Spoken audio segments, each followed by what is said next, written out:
দর্শক, আমি মাহফুজ মিশা আপনাকে আমন্ত্রণ জানাচ্ছি যমুনা টেলিভিশন নিয়মিত আয়োজন 24 ঘন্টায় প্রেজেন্টেড বাই আকিজ সানশাইন। আজ আমরা কথা বলবো অন্তর্বর্তী সরকারের বাজেট নিয়ে। আপনারা জানেন সোমবার এই অন্তর্বর্তীকালীন সরকার আগামী অর্থ বছরের বাজেট ঘোষণা করতে যাচ্ছে। সেই বাজেট যিনি উপস্থাপন করবেন সরকারের অর্থ উপদেষ্টা ডক্টর সালেউদ্দিন আহমেদ, এক সময়ের বাংলাদেশ ব্যাংকের খুবই সফল গভর্নর তিনি আছেন আজ আমার সঙ্গে। ডক্টর সালেউদ্দিন আহমেদ, আপনাকে স্বাগত এবং আন্তরিকভাবে ধন্যবাদ আমাদের সঙ্গে যুক্ত হওয়ার জন্য। কেমন আছেন আপনি স্যার? ধন্যবাদ আপনাকেও। স্যার, আমার প্রথম প্রশ্ন হচ্ছে, একটা বিশেষ পরিস্থিতিতে এই সরকার বাংলাদেশ নামক রাষ্ট্রটির দায়িত্ব নিয়েছে এবং সেই সরকারের অর্থ বিভাগের প্রধান হিসেবে আপনি বাজেট দিতে যাচ্ছেন। সেই বাজেটে আসলে কোনো চমক থাকছে কিনা, নাকি এই বাজেটটিতে আসলে চমক থাকার কোনো সুযোগ নেই, এটি একটি গতানুগতিক বাজেটই হতে যাচ্ছে?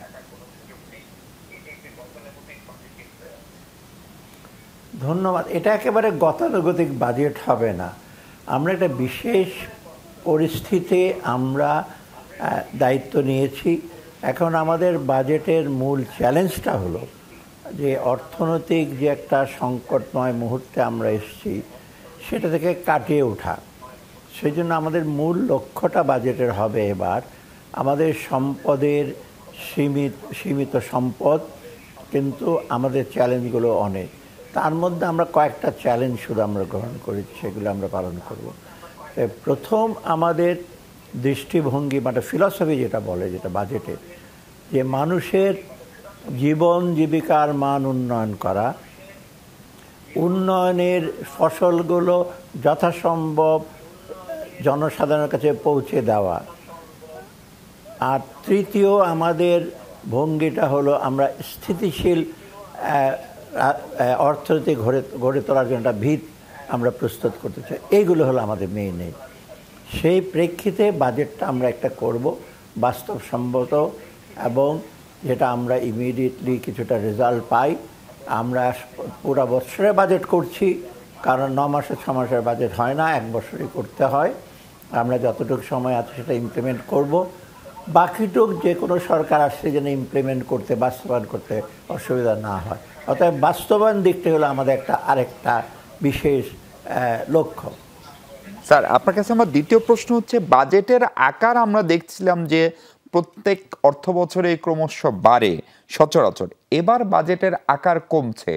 এইটা আসলে অর্থনীতিতে অথবা সামগ্রিক ব্যবস্থাপনায় কি বার্তা দেয়? নেতিবাচক কোনো বার্তা দেয় কিনা?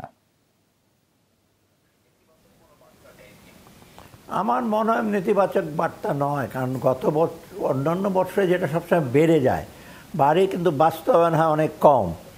তার মধ্যে আবার অনেক প্রকল্প থাকে, আপনার অনেক ফুলিয়ে ফাঁপিয়ে প্রকল্পের অঙ্ক ঠিক করা হয়, তার মধ্যে অনেক অর্থ আপনার সদ্ব্যবহার করা হয় না, সেটা আপনারা আগেই দেখেছেন।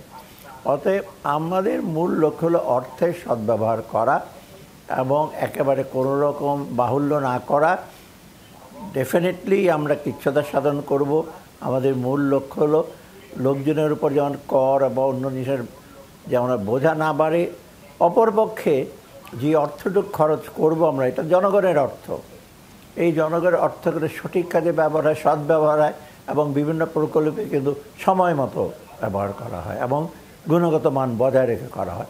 এটাই হলো আমাদের উদ্দেশ্য। অতএব গত বছরের বাজেটের তুলনায় কম হবে, রিভাইজ বাজেটের তুলনায় একটু বেশি হবে। যা হোক, বাজেট অঙ্কটা বড় না, অঙ্ক তো আপনি দেখতে পারেন। আমাদের এডিপি যেমন বড় বড় মেগা প্রজেক্ট থাকবে না। মেগা প্রজেক্ট মানে 12, 10, 18, 10, 12 মিলিয়ন এগুলো না। মেগা প্রজেক্ট মানে প্রজেক্ট থাকবে তো 2-3 মিলিয়ন, যেগুলো ভৌত অবকাঠামো সেগুলো থাকবে। আর আমরা চেষ্টা করছি একটা শপিং লিস্ট বা বিরাট একটা লিস্ট দিয়ে এটা করব সেটা করব সেটা না।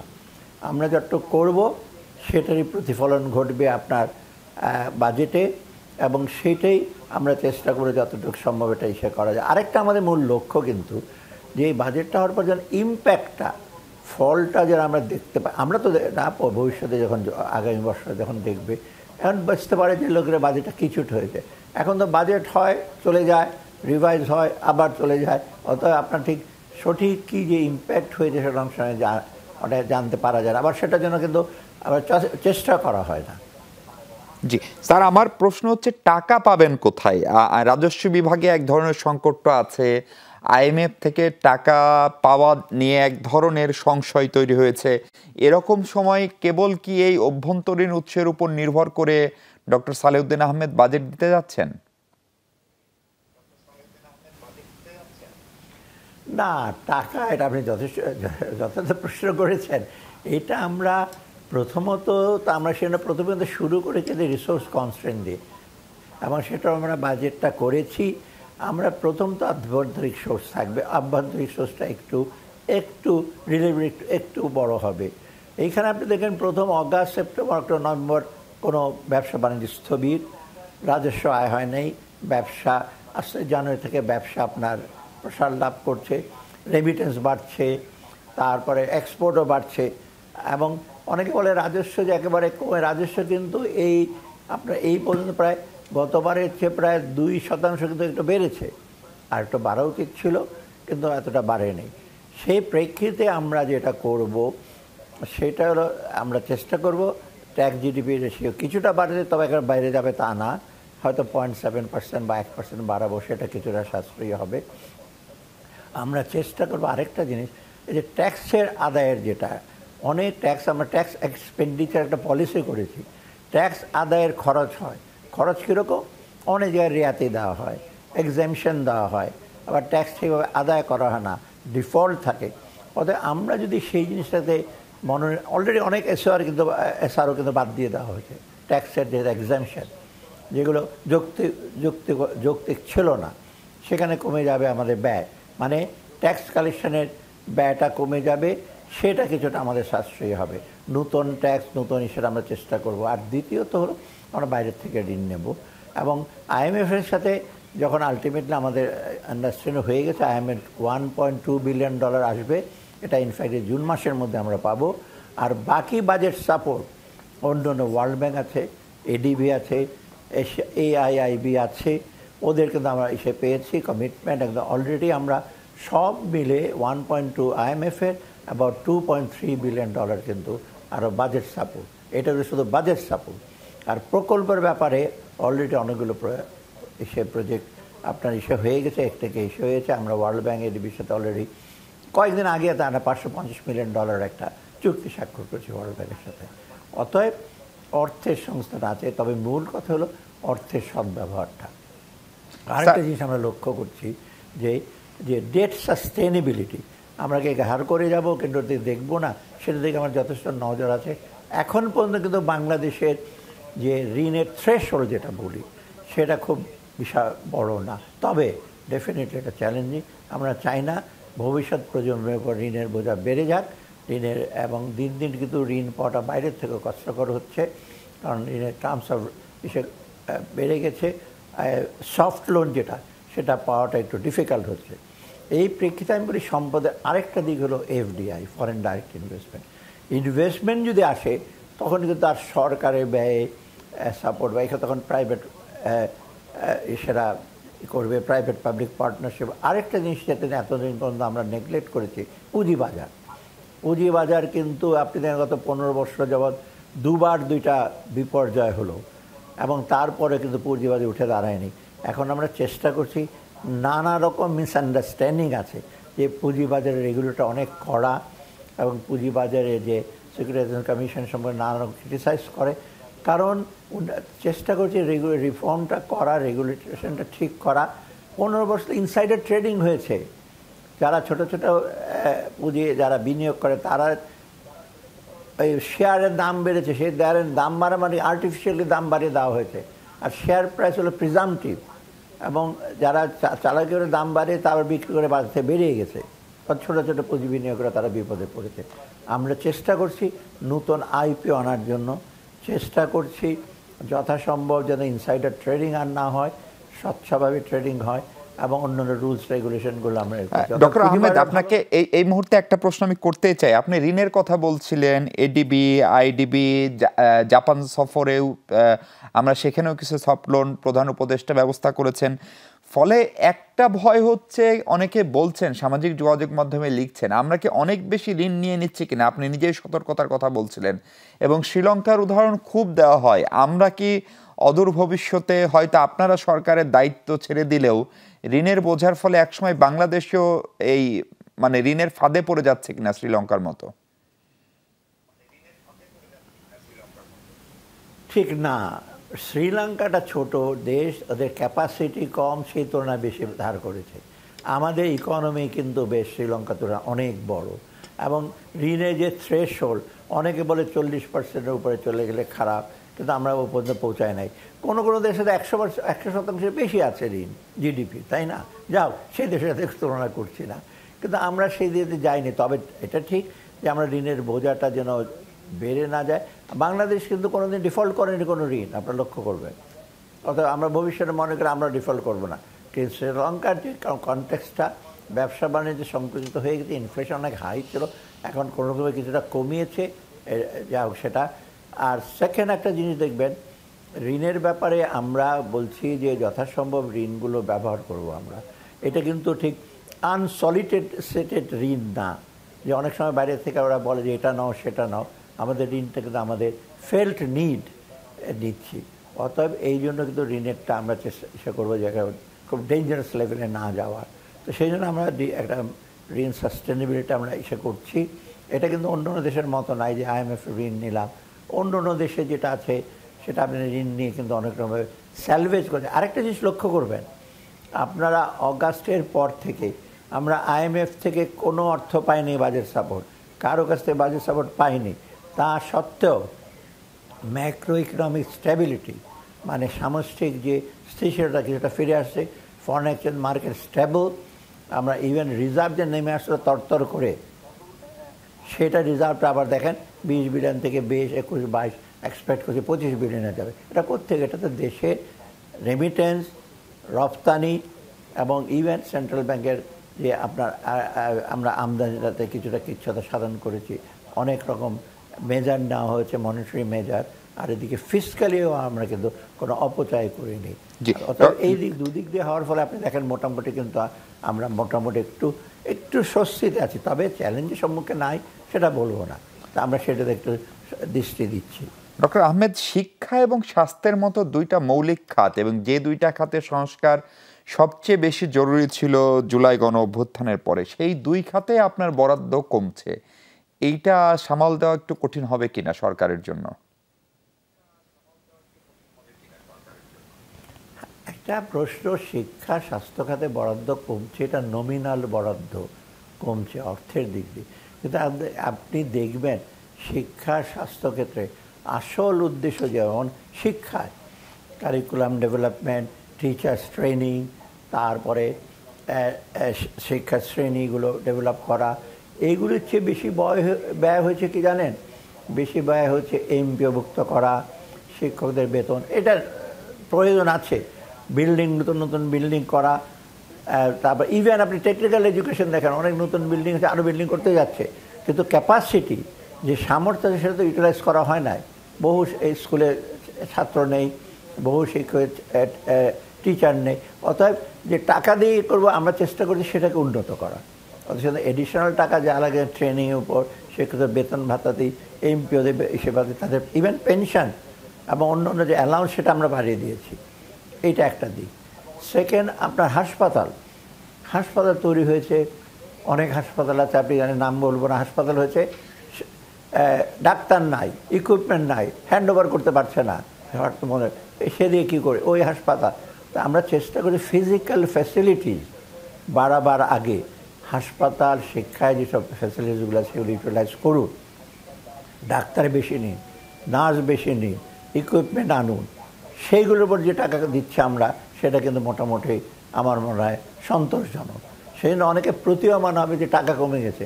আমরা যদি ফিজিক্যাল ফ্যাসিলিটি অনেক করে দিতাম, অনেক স্কুল বিল্ডিং বানাতে দিতাম, হাসপাতাল বানাতাম, টাকা আরও বেশি লাগতো। সেই দিক থেকে আমি বলবো না যে একেবারে আমরা শিক্ষায় ব্যয় আসল অর্থে শিক্ষার উন্নতির জন্য। আর আপনি দেখবেন টিচারদের অনেকের আপনার পেনশন ভাতা এটা আটকে চলে দিক সেদিক, এগুলো আমরা ইতিমধ্যেই কিন্তু আমরা ইউজ করেছি, কিছু কিছু আমরা তাদেরকে আমরা অর্থের সংস্থান করছি। এগুলো দরকার, শিক্ষকদের ট্রেনিং দরকার, তাদের বেতন ভাতা, কারিগরি শিক্ষা দেখবেন, দিয়ে মাদ্রাসার কথা বলুন। তার মানে শিক্ষা এবং স্বাস্থ্য খাতে নেতিবাচক কোনো প্রভাব পড়বে না আপনি যেটুকু বরাদ্দ কমছেন তাতে, এটা আপনার দাবি? যা দিচ্ছি সেটা থেকে ইউজ করলে কিন্তু মোটামুটি শিক্ষা স্বাস্থ্যের মানও ভালো হবে। জি, ডক্টর সালেউদ্দিন আহমেদ, আমরা ছোট্ট একটা বিরতি নিই। দর্শক, আমরা কথা বলছি অর্থ উপদেষ্টা ডক্টর সালেউদ্দিন আহমেদের সঙ্গে, ফিরছি একটু পরে, আমাদের সঙ্গে থাকবেন নিশ্চয়ই।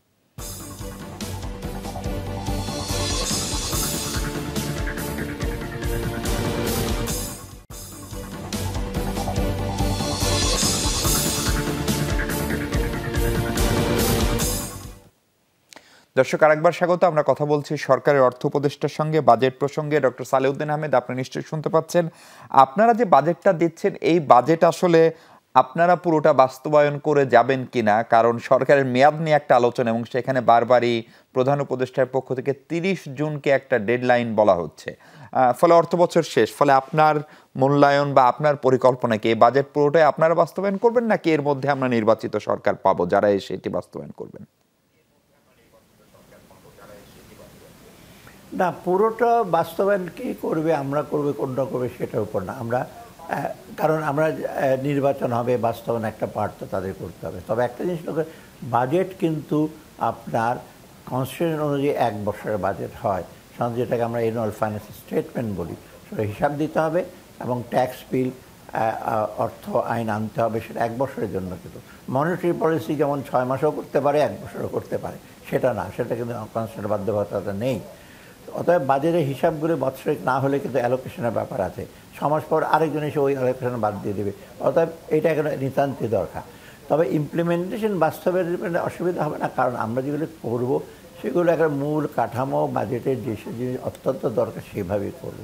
কিছুটা হয়তো আমাদের ভঙ্গি চেঞ্জ হয়েছে, অ্যালোকেশন কিছুটা চেঞ্জ হয়েছে, কিন্তু একেবারে একদম বিচ্যুতি ঘটছে আগের থেকে বা অন্যভাবে উলম্ফন ঘটছে, একটাতে বিরাট একটা অ্যালোকেশন দিয়ে দিলাম, সেটা না, সেটা মোটেও না। সেটা দেখবেন এডিবিটা কিন্তু আমরা অনেক প্রুন করেছি, ছোটো মোটামুটি সাইজটা ছোট করেছি যাতে যে প্রজেক্টগুলো ছিল সেগুলি হোক, নতুন কয়েকটা প্রজেক্ট। অর্থাৎ বাস্তবায়নের অসুবিধা নেই। তবে এটা ঠিক যে সরকার আসবে, রাজনৈতিক সরকার আসবে, তারা এটাকে অ্যাডাপ্ট করবে, এটা চেঞ্জ করবে। অর্থাৎ সেটা দেখা গেছে যে বাজেটটা রিভাইজ হয়, যেটা আমরা এই যে রিভাইজ বাজেট দেবো, গতবারের বাজেটে আগে সরকার করে গেছিলো, আমরা রিভাইজ করে তা অ্যাডাপ্ট করেছি, সেটাকে আমরা গ্রহণ করেছি এবং সেটা করছি। অতএব এটাই আমাদের একটা মূল উদ্দেশ্য কিন্তু একটা জানেন, আমরা সংস্কারের কথা তো বলছি, আমরা কিছু কিছু সংস্কারের পথে কিন্তু বাজেটটাকে এগিয়ে নিয়ে যাচ্ছি। রেভিনিউ রিফর্মটা, ট্যাক্স রিফর্মটা, যেমন ট্যাক্স এক্সপেন্ডিচার পলিসি চেঞ্জ করছি, এবং এইগুলো কিন্তু আমরা চাই যে এই আমার ব্যাংকিং সেক্টর আমরা কতটুকু নেব না নেব, সেটা কিন্তু আমাদের এই বাজেটের পেছনে সংস্কারের দৃষ্টিভঙ্গিটাও কিন্তু আছে। অর্থাৎ আমরা মনে করি এই জিনিসগুলো আগামী সরকারও গ্রহণ করবে, কারণ আমরা একটা পদচিহ্ন, একটা ফুট স্টেপ রেখে যেতে চাচ্ছি যেটা ফলো করবে। এই ফুট স্টেপটা রাখছি আর মানুষের ভালোর জন্য। আর যদি জনগণ মনে করে যে আমরা যেটা করেছি 6 মাস পর বা 7 মাস পর মনে করে এটা ঠিক নয়, আগামী সরকার বলেছে তারা ভুল করেছে, তাকে রিভাইজ করবে, এতে তাদের সেই স্বাধীনতা তাদের আছে। তবে যৌক্তিকভাবে এবং মানুষের ভালোর জন্য করবে, এটাই আমাদের আশা। না হলে কিন্তু মানুষ আবার ঠিকই তাদের প্রতিক্রিয়া জানাবে, ভালো হলে তাদের স্বাগত জানাবে। এটি হলো আমাদের মূল একটা আমাদের আশা, এটাই আমাদের একটা আশার স্থল। ডক্টর আহমেদ, কর্মসংস্থান থেকেই, কর্মসংস্থানের যে দাবি এবং সেখানে যে বৈষম্য, সেখান থেকেই তো মূলত জুলাই গণঅভ্যুত্থানের সূচনা এবং তারই পরিপ্রেক্ষিতে 8 আগস্ট আপনাদের দায়িত্ব গ্রহণ। আমি যদি ভুল না করি, বিবিএস এর একটা জরিপ, পরিসংখ্যান ব্যুরোর, যে এই কয়েক মাসে প্রায় 27 লাখ মানুষ নতুন করে বেকার হয়েছে। এই পরিস্থিতিকে কিভাবে সামলাবেন তার কোনো নির্দেশনা থাকছে কিনা, সঙ্গে নতুন কর্মসংস্থান তৈরিরও কোনো নির্দেশনা থাকছে কিনা এই বাজেটে? আমরা চেষ্টা করছি, কর্মসংস্থান আমাদের একটা মেজর চ্যালেঞ্জ, এটা নিঃসন্দেহ। কর্মসংস্থান না হয় আমাদের জিডিপি কমে যায়, কর্মসংস্থান না হলে আয়ের সংস্থান কমে যায়। অর্থাৎ সব দিক দিয়ে কর্মসংস্থান একটা আমাদের হিউম্যান রিসোর্স দ্য মেইন। আমরা যেটা চেষ্টা করছি, কর্মসংস্থান 2 রকমের। একটা হলো পেইড ওয়েজ গুড, বিভিন্ন সংস্থায় কাজ করবে, কলকারখানায় কাজ করবে সেটা। আর আরেকটা হলো আত্মকর্মসংস্থান, মানে লোকজন নিজেরা ব্যবসা করে, ছোটো ছোটো ব্যবসা যাই হোক। আমরা এই কর্মসংস্থানের দিকে আমরা যেটা এখন চেষ্টা করছি কিছু টেকনিক্যাল এডুকেশনের উপর নজর দিতে। এবার কিন্তু আমরা পলিটেকনিক ইনস্টিটিউট, ভিটিআই, এবং আমরা এবার একটু জোর দেব যে যারা স্কুলে আসেনি তাদের জন্য আপনার ট্রেনিং ইনস্টিটিউশনগুলো করা। আগে অনেক আগে ছিল, ভিটিআই ছিল, টিটিসি ছিল, সেইগুলো আগে উদ্দীপিত করা। তখন ওইখানে যদি আমরা স্কিল ডেভেলপমেন্টটা করি, তখন বাইরে যারা যাচ্ছে আমাদের একেবারে বেশিরভাগই এসে আনস্কিল এসে তারা বাইরে যাবে, ভেতরেতে চাহিদা আছে, ওখানে একটা কর্মসংস্থানের দিক হবে। আর দ্বিতীয়ত আমরা আরেকটা চেষ্টা করছি যে এসএমই ফাউন্ডেশনের মাধ্যমে, পিকেএসএফের মাধ্যমে, যারা বিভিন্ন সংস্থার মাধ্যমে আপনার ছোট ছোট যেটা সিএসএমই বলা হয়, কটেজ স্মল অ্যান্ড মিডিয়াম এন্টারপ্রাইজে, তাদের কিছু অর্থ সাহায্য করা, অ্যাক্সেস টু ফাইন্যান্স, সেটা ব্যাংকের মাধ্যমে হতে পারে এবং যেটা কিছু স্পেশাল তহবিলের মাধ্যমে আমরা চেষ্টা করছি। তবে এটা একটা। আর এগ্রিকালচার যেটা আমরা চেষ্টা করি, আপনি জানেন এগ্রিকালচার আমরা ম্যাক্সিমাম সাপোর্ট দিচ্ছি সার কীটনাশকগুলো আনার জন্য, সেটা কিন্তু সাস্টেনেবল হয়। আর কারণ সেখানে একটা মেজর লোক কিন্তু আমাদের কাছে। আরেকটা জিনিস খুব লক্ষণীয়, কর্মসংস্থান মানে শহরে কর্ম করবে, ফ্যাক্টরিতে করবে।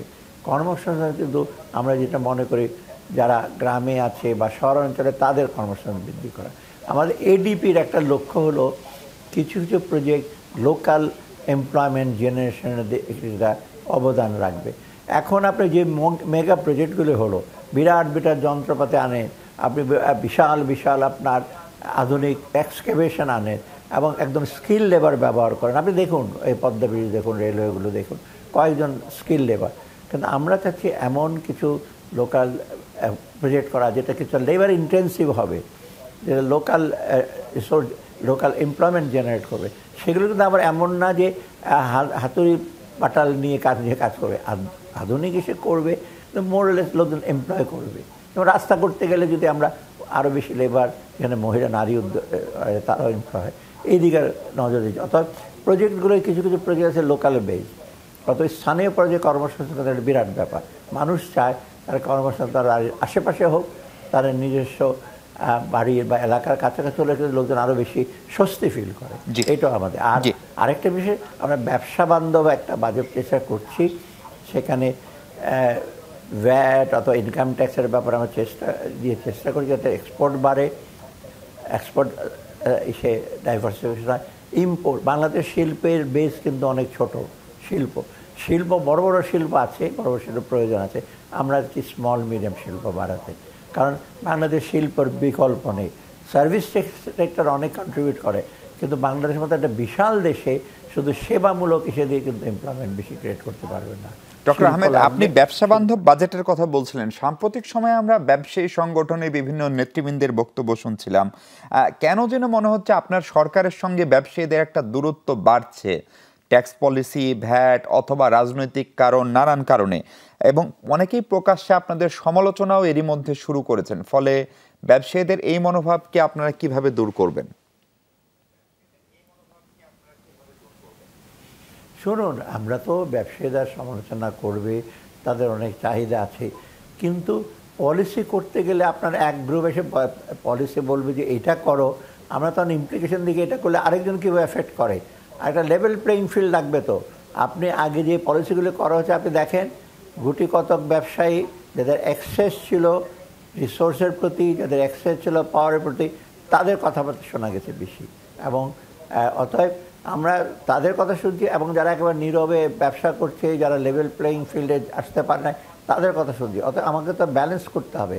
হ্যাঁ, অনেকে বলছে, আমরা দেখছি এনবিআরের কাছে প্রত্যেকদিন লোক আসতো, আমরা যে আলোচনা করিনি তাই না, অনেকে বলছে আলোচনা করা হয় নাই, ঢাকঢোল পিটি একেবারে ফর্মাল হয়তো আলোচনা হয় না, কিন্তু অনেকের সাথে আমাদের আলোচনা হয়েছে।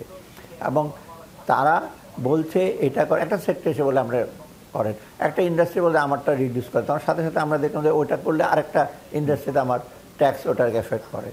অতএব সার্বিকভাবে যেটা আমার ট্যাক্সের বলে এবিলিটি টু পে আর ইকুইটি, আপনি একজনকে দেবেন আরেকজনকে দেবেন না কোনো কারণ ছাড়া, সেটা তো হবে না। অতএব হ্যাঁ, ক্রিটিসিজম করবে, একদম সবার জন্য আমরা খুশি করতে পারি তা না। তবে একটা জিনিস আপনি দেখবেন, সবাইকে কিন্তু বাংলাদেশের যে ট্যাক্স আপনার দেওয়ার বা একটা একটু ইস্যু করতে হবে, ট্যাক্স দিতে হবে। দেওয়া উচিত। অল্প ট্যাক্সে দরকার। ট্যাক্স মানে কি, একজন ব্যবসায়ী ট্যাক্স দিয়ে ভাবে যে আমি ব্যবসা করি, ব্যবসাতে কোনো বেনিফিট পাই না বা আমি ডিরেক্টলি বেনিফিট না। Tax is not quite pro Q. তার মানে ট্যাক্স দিলে আমি প্রত্যক্ষভাবে বেনিফিট পাবো তা নয়। ট্যাক্স মানে দেশের জন্য দেবেন, আপনার ইন্ডাস্ট্রিকে বেনিফিট হবে, আরেকজনের বেনিফিট, আরেকজনের রাস্তা হবে, একজন স্কুল হবে, আরেক জায়গায় আপনার খাল খনন করা হবে। অর্থাৎ ট্যাক্স দেওয়াটাতে যে অনেকে যদি মনে করে আমার ব্যবসাতে আমি ট্যাক্স দিচ্ছি, আমি কি বেনিফিট পাচ্ছি, এইরকম থাকবে। ডেফিনেটলি আমি বিনিয়োগ করছি, বিনিয়োগটা ইসে থাকবে, সেফ থাকবে, এটা যুক্তিসঙ্গত। কিন্তু এখান থেকে সব বেনিফিট আমি পাবো এবং আর বাকিটুক বেনিফিট অন্যখানে যাবে না, যেটাকে আমরা ইনডাইরেক্ট বেনিফিট বাড়িতে। জি ডক্টর আহমেদ, আপনার নিশ্চয় মনে আছে রমজানের সময় আপনি সরিষার তেল, আদা, মরিচ, আটা, ময়দা, সুজি, দেশীয় বিস্কুট এগুলোকে নিত্য প্রয়োজনীয় বলে 30 জুন পর্যন্ত ভ্যাট প্রত্যাহার করলেন। প্রশ্ন হচ্ছে 30 জুনের পরেও তো এটা নিত্য প্রয়োজনীয় থাকবে, তখন কি আবার নতুন করে ভ্যাট বসবে এগুলোতে? আমরা একটু এখন এক্সামিন করছি, সেই সময় ভ্যাট বসে আবার আমরা ইম্প্যাক্টটা দেখে আমরা উইথড্র করেছি। শুধু ভ্যাট না, ভ্যাট ছাড়া আমরা যেটা করেছি, ট্যাক্সে বেশিরভাগ জিরো করে দেওয়া হয়েছে। আমরা ইম্পোর্টের ব্যাপারে অনেক সহায়তা দিচ্ছি। এই জন্য দেখবেন রোজার সময় কিন্তু সব কিছু সহনীয় ছিল। ইভেন খেজুর অনেক সময় লোকজন পেত না, খেজুর একটা সহনীয় ছিল। যাই হোক, আমরা চেষ্টা করছি যে ভ্যাটটা যেন নূতন মানে এমন এসে এফেক্ট না করে যে অত্যাবশ্যক জিনিসপত্রের মধ্যে বোঝা একেবারে না বাড়ে, যখন জীবনযাত্রার মানটা যেন এফেক্ট না করে, বিশেষ করে পারচেজিং ক্যাপাসিটির উপর না পড়ে। এখানে দুটো জিনিস হলো, একটা হলো অত্যাবশ্যক ফুড আইটেম। ফুড আইটেমটা মোটামুটি কিন্তু সহনীয় করা গেছে, কিন্তু নন ফুড আইটেমের যে ইনফ্লেশনটা আপনাদের সেটাতে খুব কমে গেছে তা না। নন ফুড আইটেম মানে যাতায়াত ভাড়া, ইলেকট্রিসিটি, গ্যাস, চিকিৎসা ভাড়া, এইগুলো কিন্তু আমরা খুব একেবারে ডিরেক্টলি অনেকগুলো কমাতে পারিনি। সেটা ডিপেন্ড করে ওইসব সেবার উপরে, এগুলো কস্ট অফ প্রোডাকশন। এনার্জি আমাদের জন্য একটা বড় চ্যালেঞ্জ, কারণ যেই সেটা এনার্জি এলএনজি আনি সেইভাবে তো আমরা দিতে পারছি না। গ্যাসের সংকট আছে, গ্যাস দিতে পারছি না ঠিকভাবে, ইন্ডাস্ট্রিয়া সাফার করছে।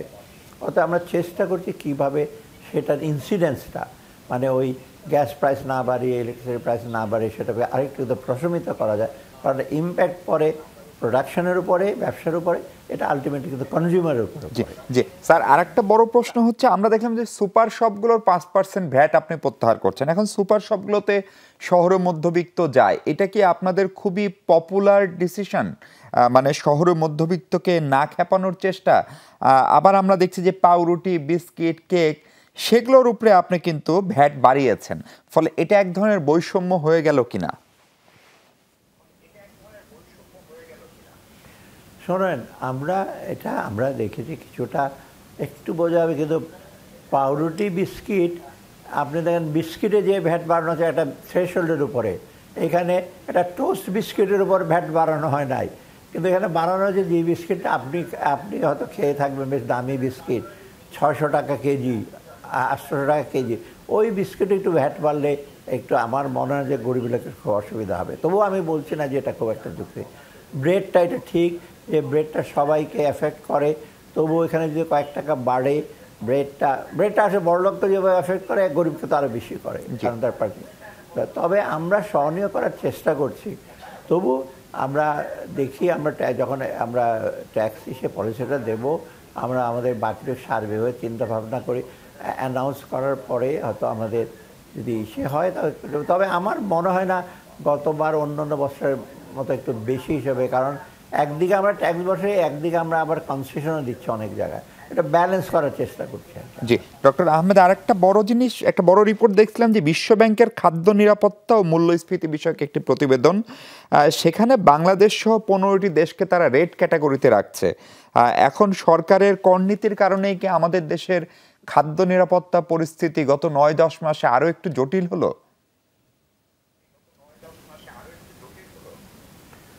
না, মোটেও না। আপনি দেখুন, ওটা তারা করেছেন অন্য কান্ট্রি মিলে, বাংলাদেশটা।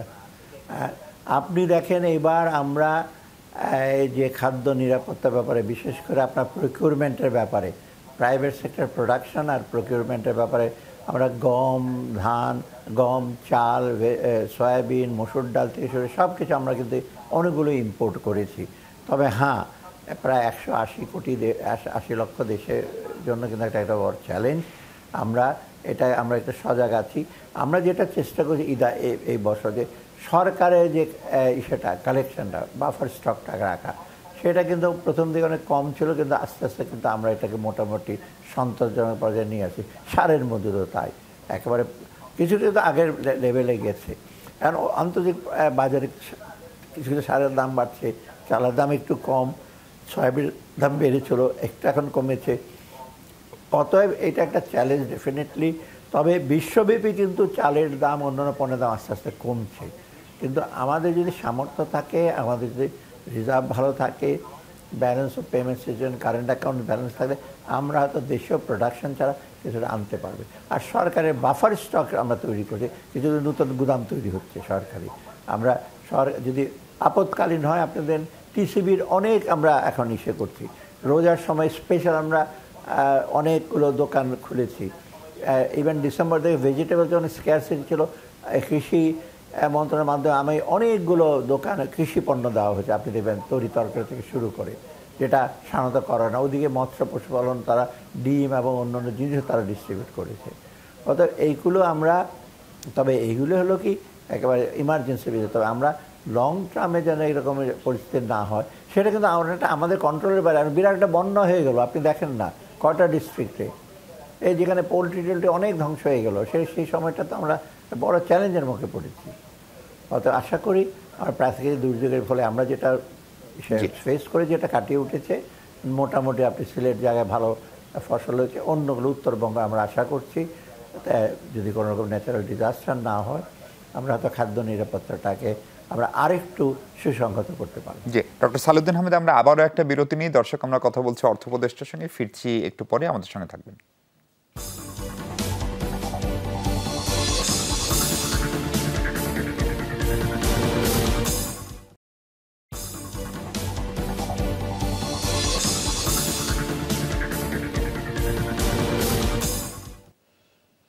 দর্শক, আরেকবার স্বাগত। অন্তর্বর্তী সরকারের বাজেট নিয়ে কথা বলছি। সরকারের অর্থ উপদেষ্টা ডক্টর সালেউদ্দিন আহমেদ আছেন আমাদের সঙ্গে। ডক্টর আহমেদ, আমি যে প্রশ্নটা আপনাকে করতে চাই, ইউথ পলিসি নেটওয়ার্ক একটা গবেষণা বা জরিপ বের করেছে, এবং সেখানে তাদের যে স্যাম্পল সাইজ, তার 60% অংশগ্রহণকারী বলছে তারা সকাল অথবা বিকালের নাস্তা স্কিপ করছেন, মানে তাদের অভ্যাস থেকে, এবং 17% দুপুরে ভাতের বদলে রুটি, বিস্কিট, কলা খান, যার মূল্য 30%-এর মধ্যে, মানে 30 টাকার মধ্যে। এটা মূলত শহরের যারা মেসে থাকেন, যারা ছোট কাজ করেন, এই ধরনের মানুষের উপরে।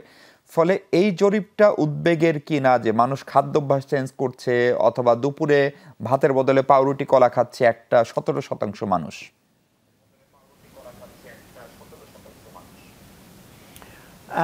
ঠিক উদ্বেগের না, এটা অনেকটা হয়তো চ্যালেঞ্জের। তবে এটা চ্যালেঞ্জের মুখে হয়তো অনেকে রুটি খাচ্ছে, কারণ ভাতের সাথে আনুষঙ্গিক জিনিসের মধ্যে বেশি লাগে, এটা খরচ বেশি হয়, এটা জানা কথা। রুটির থাকে তবে অ্যাজ এ ব্যালেন্স ফুড, রুটি এবং অন্যান্য জিনিস কিন্তু সাথে যদি খান, এটা খারাপ না। আপনি দেখেন ভারতের বিভিন্ন দেশের ভাতের চলন খুব কম, তারা রুটি খায় বিভিন্ন উপাদান। বিদেশে তো রুটি খায় বিদেশি যারা। অতএব আমরা যে ভাতের দিকে, কারণ আমরা চালের প্রোডাকশনটা আর ভাতের সেটা আমরা বেশি, ভাত কিন্তু আবার যাই হোক স্বাস্থ্যগত, অনেকে বলে ভাতটা একটু কম খাওয়া উচিত। আবার রুটিরও আবার চ্যালেঞ্জ আছে, কারণ গম আমরা উৎপাদন কম। না, এটা তো স্যার তারা লাইফস্টাইল বা স্বাস্থ্য সচেতনতার জন্য খাচ্ছে না তা না, পকেটে টাকা নেই বলে খাচ্ছে না, সাশ্রয়ী হওয়ার চেষ্টা করছে। না না, সেটাই তো আমি আগেই বললাম যে ভাত খেলে আপনার একটু খরচ বেশি লাগে, সেটা আমি আগেই বললাম। তবে যে ভাত খেতেই হবে একেবারে, তবে একেবারে ভাত খাবে না তা আমরা চেষ্টাশীল করছি। আপনি দেখবেন চালের ব্যাপারে আমরা যেটা, এইবার তো বেশিরভাগ চাল আমরা অনেক চাল রপ্তানি করেছি, কারণ গমের রপ্তানি কমই ছিল, কারণ রিলেটিভলি ডিমান্ডও কম। অতএব আমরা চেষ্টা করবো যতটুকু সম্ভব চালের সংস্থান করা। আর সবচেয়ে বড় জিনিস হলো কি, এগুলো সব মূলে হলো মানুষের আয়ের উৎস, মানে আয় বাড়ানোটা, তাই না? আয় বাড়লে তো তার লিবার্টি থাকে, অনেকে ইচ্ছা করে টাকা বেশি থাকলেও তো ভাত খাবে না, কিন্তু একেবারে লোকজন বাধ্য হয়ে যে খাচ্ছে, এটা মোটেও আমি মনে হয় সুখকর ব্যাপার না। এটা ঠিক, এটা একটা চ্যালেঞ্জের ব্যাপার তো বটেই। আমরা চেষ্টা করবো যদি আয় বাড়ানো যায়, তাদের ওই ইউথের ব্যাপারে বিশেষ করে তাদের কর্মসংস্থান, যেমন আমরা তাদের আত্মকর্মসংস্থানের কথা বলছি। স্টার্ট আপ ক্যাপিটালের জন্য আমি এবার বাজেটে টাকা থাকবে বেশ কিছু, স্টার্ট আপ ক্যাপিটাল মানে তারা ছোট ছোট ব্যবসা শুরু করবে, এটা জেনারেট করে। আর স্কিল ডেভেলপমেন্টের কথা ডক্টর আহমেদ, শেয়ার বাজার নিয়ে নানান আলোচনা আমরা বিভিন্ন সময় রিপোর্ট করেছি যে একজন দরবেশ ছিলেন যিনি শেয়ার বাজারটাকে গিলে খাচ্ছেন। সেই দরবেশ তো এখন নাই, উনি তো জেলে, সে আওয়ামী লীগ সরকারও নাই। তারপরেও এই গত 10 মাসে পুঁজিবাজার কেন স্ট্যাবল হলো না বা কেন দাঁড়াতে পারলো না, অথবা পুঁজিবাজারের সংকটটা কোথায়, সেটি নিয়ে কোনো নির্দেশনা কি বাজেটে থাকবে? আমরা চেষ্টা করছি। আপনি দেখেন তারা চলে গেছে 15 বছর, কিন্তু শেয়ার মার্কেটের কি অবস্থা, সেই লিগেসিটাকে আপনি কিভাবে তাড়াবেন?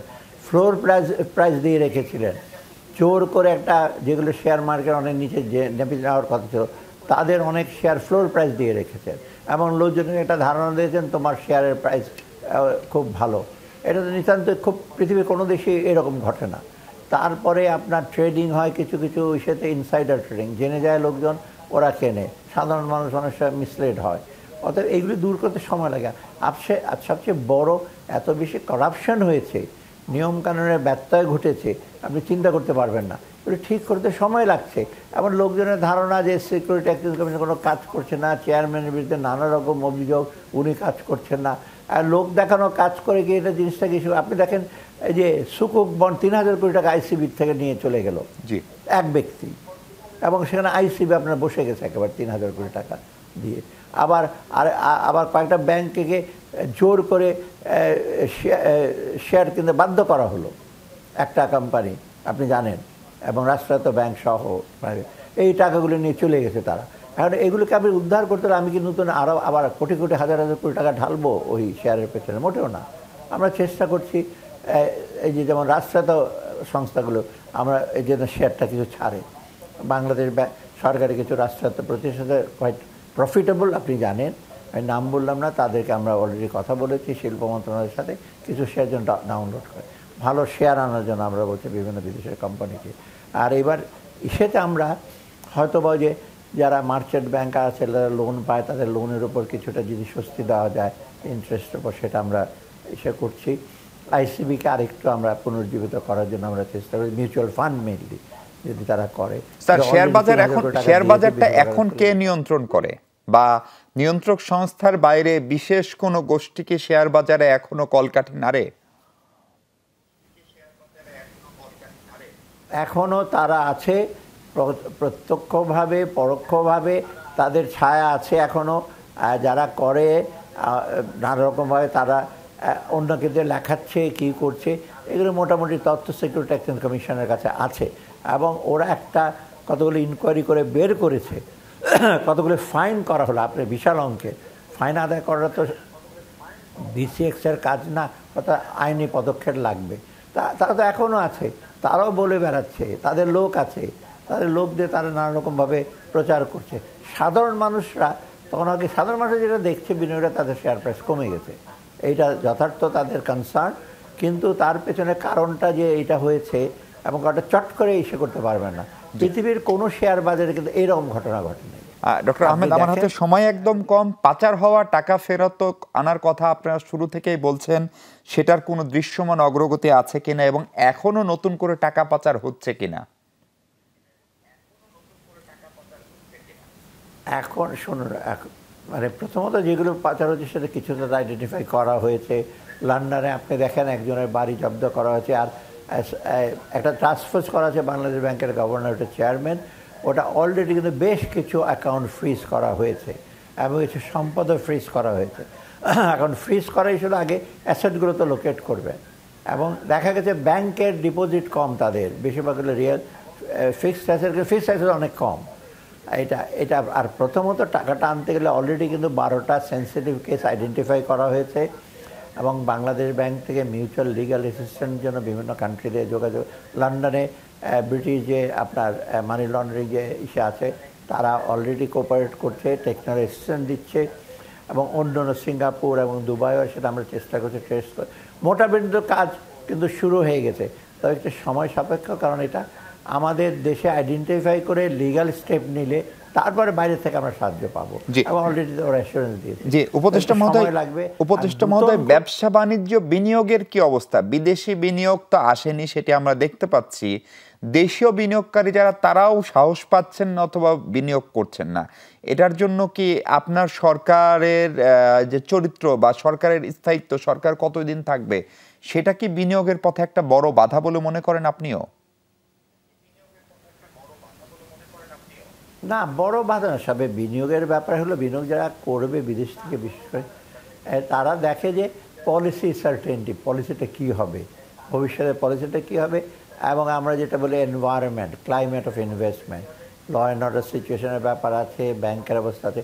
অর্থাৎ এইগুলি যে একেবারে খুবভাবে ডেভেলপ করে তা তো না। সেই জন্য ব্যাংকে যেমন লিকুইডিটি প্রবলেম আছে, দেশীয় যারা উদ্যোক্তা তারাও ঋণ পাচ্ছে না, বাইরে থেকে যারা আসবে তারাও চিন্তা করছে এই বিনিয়োগ করবো, সেটা প্রফিটেবল হবে কিনা।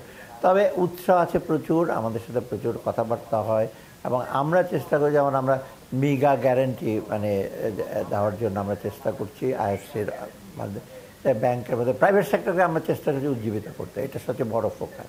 এই স্টেট ওন এন্টারপ্রাইজ দিয়ে বা স্টেট স্পন্সার্ড বিনিয়োগ এর উপর আমরা আর এমফেসিস দিচ্ছি না এত আর কি। তবে বিনিয়োগের ব্যাপারে পলিসি কন্টিনিউ যেটা বললাম, এবার বাজেটে দেখবেন আমরা, বাজেট কিন্তু 24-25, 25-26, 26 সাথে কি হবে আমরা বলে দিচ্ছি। অর্থাৎ 3 বছরের জন্য লোকজন ধারণা পেয়ে যাবে এবার। জি স্যার, বাজেট বাস্তবায়নের সবচেয়ে বড় চ্যালেঞ্জ কি? প্রশাসনিক অসহযোগিতা, রাজনৈতিক অস্থিরতা, নাকি এটা বাস্তবায়নে আমাদের অদক্ষতা?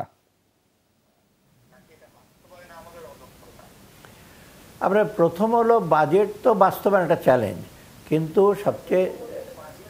কিন্তু দেশের যে কোনো অর্থনৈতিক সমস্যা যখন ছোটোখাটো সমস্যা না, পদ্ধতিগত সমস্যাগুলো তো সমাধান করা যায়, কিন্তু বেসিক যেটা সংস্কারের আইনি ব্যাপার আছে সেটার কিন্তু পলিটিক্যাল ইস্যু দরকার।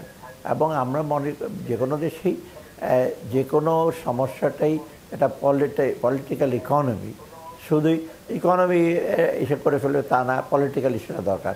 এবং পলিটিক্যালটাই কিন্তু সবচেয়ে ইম্পর্টেন্ট, রাজনৈতিক আবহ, রাজনৈতিক সমঝোতা, তারপর সেখানে ইকোনমি কাজ করবে। শুধু ইকোনমি অ্যাজ এ হোল একটা ফার্মের জন্য, একটা প্রতিষ্ঠানের জন্য কাজ করতে পারে, সমস্ত দেশের জন্য কিন্তু ইকোনমিক রিফর্ম, সে রাজনৈতিক সমঝোতা, রাজনৈতিক ব্যবস্থা ছাড়া কিন্তু খুবই দুরূহ ব্যাপার। জি স্যার, এটা একদম ব্যক্তিগত প্রশ্ন। গভর্নর ডক্টর সালেউদ্দিন আহমেদের একটা দারুণ সুনাম এবং একটা কনফিডেন্স তৈরি করেছিলেন আপনি গভর্নর হিসাবে। অর্থ উপদেষ্টা হিসেবে যখন আপনি বিদায় নেবেন, তখন আপনার আগের সেই সুনামটা অক্ষুণ্ণ থাকবে কিনা, বা সেই চেষ্টাটা ডক্টর সালেউদ্দিন আহমেদ নিশ্চয়ই করছেন? আমি চেষ্টা করছি গভর্নর থাকাকালীন যতটুকু নর্মস, মেথড, এগুলো সব আমি পালন করেছি। এখন আমি চেষ্টা করছি যতটুকু সম্ভব অবজেক্টিভ, নৈর্ব্যক্তিকভাবে ডিসিশন নেওয়ার। ডিসিশন নিলে কিছু হার্ট হবে, কারণ পলিসি কিন্তু আবার পপুলার ইসেতে পারসেপশনে পলিসি নেওয়া যায় না। পলিসি ডিমান্ড, মানে পপুলার ডিমান্ডও পলিসি অনেক সময় নেওয়া যায় না, রিয়েলিটি লাগে, মানে বৈশ্বিক অবস্থা, দেশের অবস্থা, এগুলো লাগে। আমি চেষ্টা করছি অর্থ করতে। আমি কনফিডেন্ট যে লোকজন এটা বুঝতে পারে, হ্যাঁ এখানে কিছুটা ক্রিটিসিজম থাকবে, শর্টকামিংস থাকবে, তার মধ্যে সার্বিকভাবে মনে হচ্ছে আমরা কিছুটা চেষ্টা করেছি যে আমাদের মানুষের জন্য, আর বিশেষ করে আমি বলি যে এটা দেশের সামনে এগিয়ে যাওয়ার জন্য একটা আমরা ভিত্তি স্থাপন করে যাব, সেটা আমার মোটামুটি দৃঢ় বিশ্বাস আছে। আপনাকে অনেক ধন্যবাদ ডক্টর সালেউদ্দিন আহমেদ, আমাদের সঙ্গে সময় দেওয়ার জন্য। আপনি ভালো থাকবেন এবং আপনার জন্য অনেক শুভকামনা। দর্শক, এ ছিল আজকের আলোচনা। ভালো থাকবেন সবাই, সঙ্গে থাকার জন্য অনেক ধন্যবাদ।